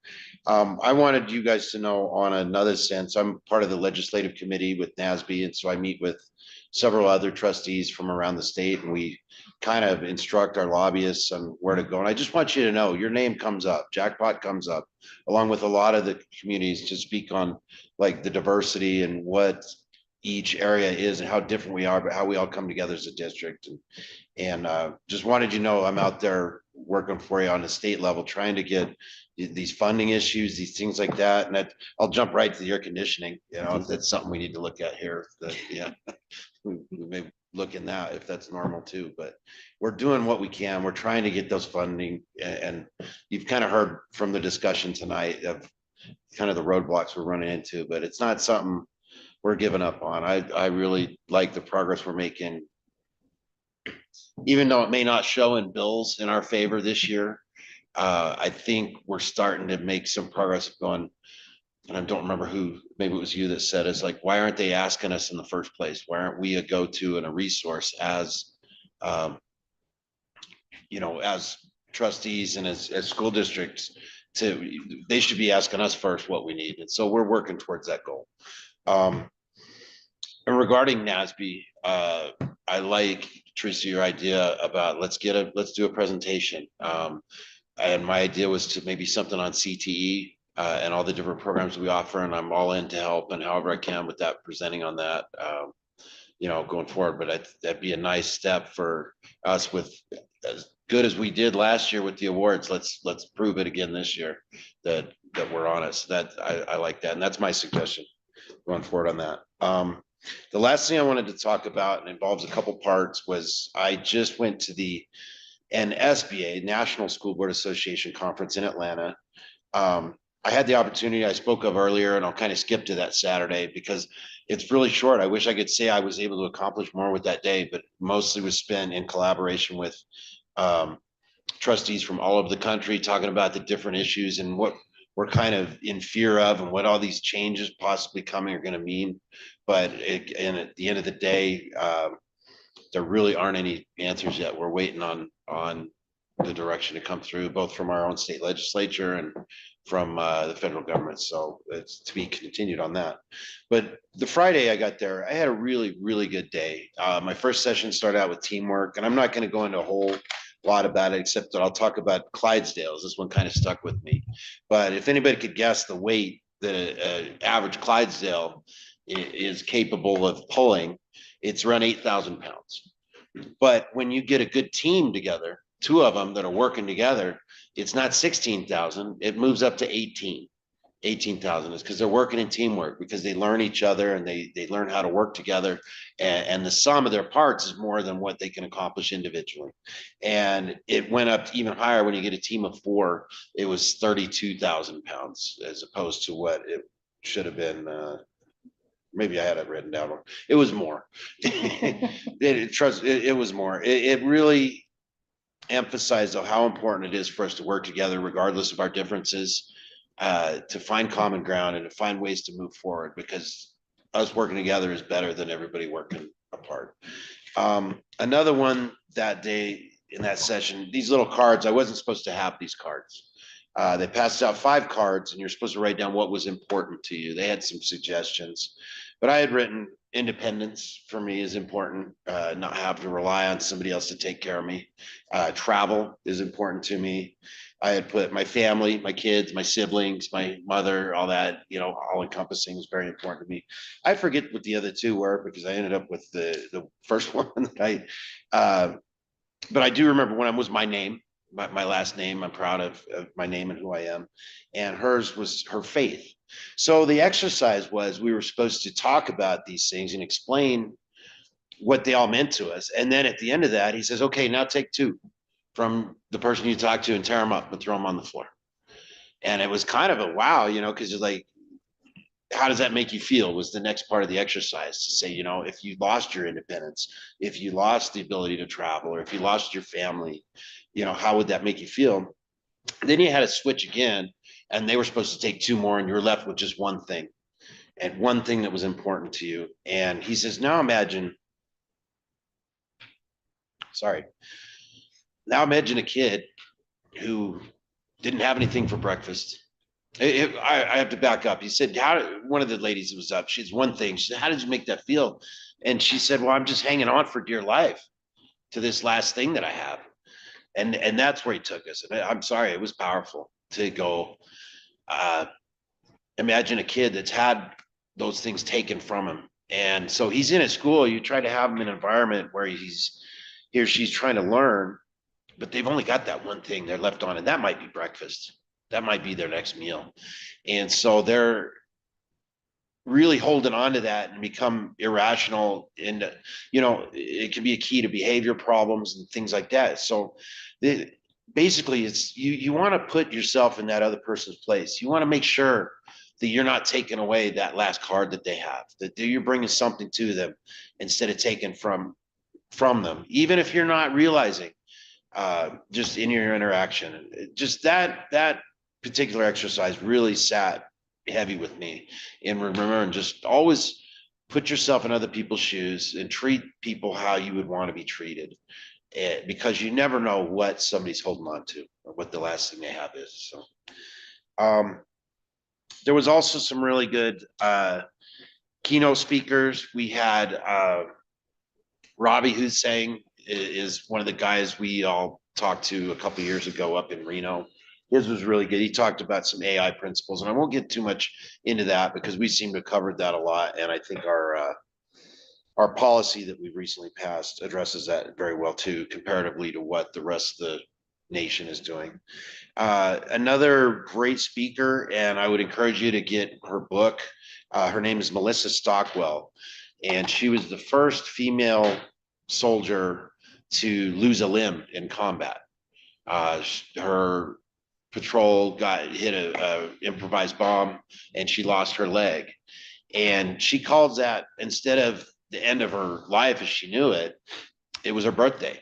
It was her day moving forward. It was the day she figured out the things that she was thankful that she still had.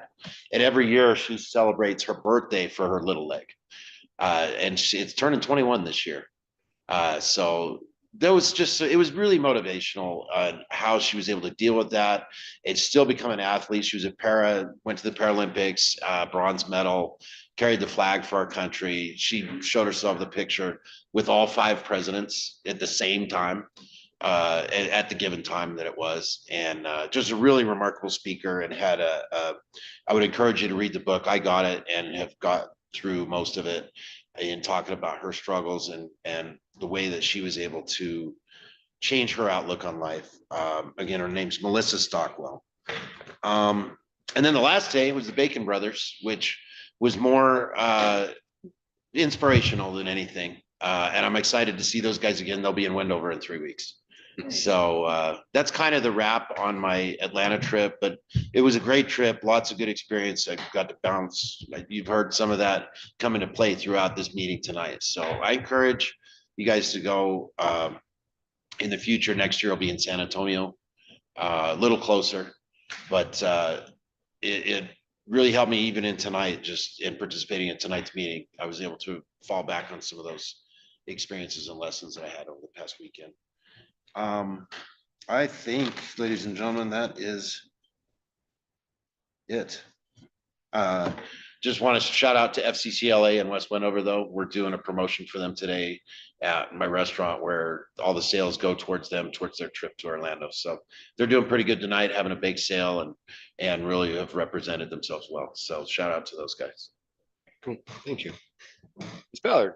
Well, I was just thinking when Jeff was saying, how come they don't reach out to us and ask us questions as far as the leaders in the state who are making all these decisions. And I was just thinking to myself, why are we waiting for them to ask us? And is there an option for us to draft letters as a board on things that we feel are important or needs that our district have, and send that on to leaders in the state to see if, it can make a difference at all? I know NASB kind of has their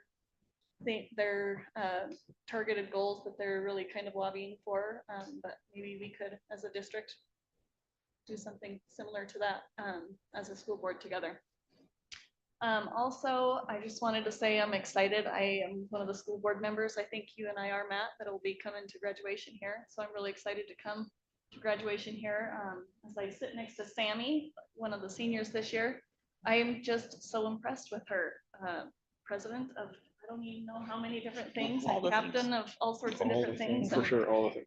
Sometimes I feel like my life is just crazy with so many different things going on, but then sitting next to a young person like this who's involved in so many different things, and not just involved in them, but leading them, it's really inspiring and makes me want to just step up my game a little bit more. So very impressed, and I'm really looking forward to coming to graduation and seeing all the other impressive students that I'm sure Jackpot has walk across the stage and graduate.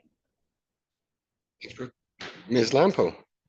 So last year, me and a few other seniors and some people that graduated last year got the chance to get our NCRC certified through VR. And so this year, the seniors that are left, we're now the ones mentoring the underclassmen, and it's been really cool to see them work through it. And I think 2 weeks when they take it. In 2 weeks, they take their ACT to see if they can get the same certification we got. What does that happen? National Career Readiness. Okay, yeah. Right? National Career College and Career Readiness. Yeah. I think I shared a picture with you maybe one time of a handful of Jackpot kids that were at the governor's mansion. Yeah. Yes. Receiving this recognition. That's what she's referring to. Cool. Nice, yeah. What's that? Awesome. Great. Thank you. Anything else? I think so. Okay. I just want to echo what the board has said. Thank you very much to the community of Jackpot and to Jackpot Combined Schools for welcoming us. I don't have much else other than a happy Easter to our district and to the county. So with that, we will move on then. Can I just say one more Please. thing? To go back to CJ and what did you call the last 2 days? We'll call it the Accreditation thing. ECSD Oh, Portrait of a Portrait learner. of a Learner Okay. convening. Yeah. Just, it was nice to go in and just hear conversations going on. And I just want to say thank you for inviting the community in, because I know we have talked a lot about reaching out to the community more, and I think that's a good place to start. And just good for the community to hear teacher talk, if you will, just to help them understand. So I really appreciated the invite to just listen in. So it was nice. I was Thank you. glad to see you today. So I Yeah. appreciate you That's coming. nice. Thanks, Thank you, Susan. Matt. Sorry, I forgot. no, that's that fine. part. No, absolutely. 6.01 is approval of the accounts payable. Move to approve the accounts payable. There's a motion on the Second. floor and a second. Disclosures or abstentions of record. I disclose that I work for Lone Wolf, so I'm abstaining from voting. Okay. Anything else? I'll let you go first. I will disclose that I have a family member who is employed by Wells Rural Electric, but I will not be abstaining. I'll also disclose that I have a family member who works for Wells Rural Electric, but will not be abstaining from voting. I have to disclose that I am on the payables for a bus route that I took and I will be abstaining. With that, there's a motion on the table. Further discussion. All in favor, please say aye. Any opposed? All right, record shows that it passed with 2 abstentions, and 7.01 is the final opportunity for input from the public. All right, seeing none, then we stand in adjournment. Our next meeting will be in Elko on the 6th of May. Again, a happy Easter to everyone, and thank you to the community and schools of Jackpot for allowing us in. Have a wonderful day.